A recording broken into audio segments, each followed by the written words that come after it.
वक्त की कदर। एक बार की बात है, यूनान के सम्राट किसी बात पर अपने वजीर से नाराज हो गए। नाराजगी में उन्होंने वजीर के लिए फांसी की सजा का ऐलान कर दिया। फांसी का समय शाम के 6 बजे मुकर्रर किया गया। फांसी की सजा दिए जाते समय वजीर दरबार में उपस्थित नहीं था। सम्राट ने सैनिकों को आदेश दिया, जाओ जाकर वजीर को बता दो कि ठीक शाम 6 बजे उन्हें फांसी पर लटका दिया जाएगा। सम्राट का आदेश मान सैनिक की एक टुकड़ी वजीर के घर पहुंची। उसके घर को चारों ओर से घेर लिया गया। कुछ सैनिक घर के अंदर गए। अंदर जाने पर उन्होंने देखा कि वहां तो जश्न का माहौल है। उस दिन वजीर का जन्मदिन था। उसके घर पर रिश्तेदारों और दोस्तों की चहल पहल थी। संगीत बज रहा था, नाच गाना चल रहा था। पूरे घर में पकवान की खुशबू फैल रही थी। कुल मिलाकर वहाँ का माहौल बहुत खुशनुमा था। सैनिकों ने भरी महफिल में ऐलान कर दिया कि वजीर को फांसी की सजा के बारे में बताया। ये भी बताया कि फांसी शाम 6 बजे दी जाएगी। यह ऐलान सुनकर वहां मौजूद हर शख्स हैरान रह गया।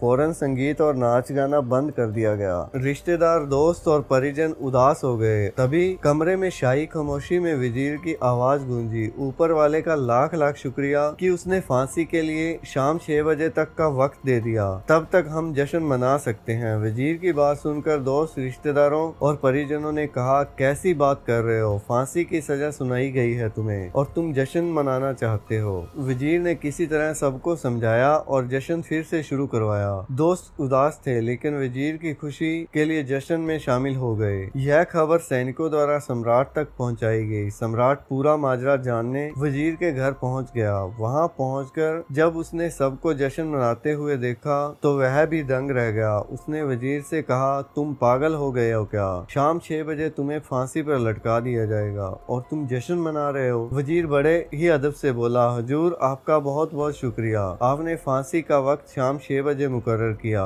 इस तरह मुझे शाम 6 बजे तक वक्त मिल सका। यदि मुझे ये वक्त न देते तो मैं अपने परिवार और दोस्तों, रिश्तेदारों के साथ जश्न कैसे मना पाता? फांसी पर लटकने से पहले मेरे पास शाम तक का वक्त है, ये मैं क्यों जाया करूं? मेरे पास जितना भी वक्त है मैं उसे खुशी खुशी गुजारना चाहता हूँ। ये बात सुनकर राजा ने वजीर को गले लगा लिया और कहा, जिस इंसान को वक्त की कदर है, जो जिंदगी का हर लम्हा खुशी खुशी गुजारना चाहता है, उसे मौत कैसे दी जा सकती है? उसे जीने का पूरा हक है। तुम्हारी बातों ने हमारा दिल खुश कर दिया। तुम्हारी फांसी की सजा माफ की जाती है।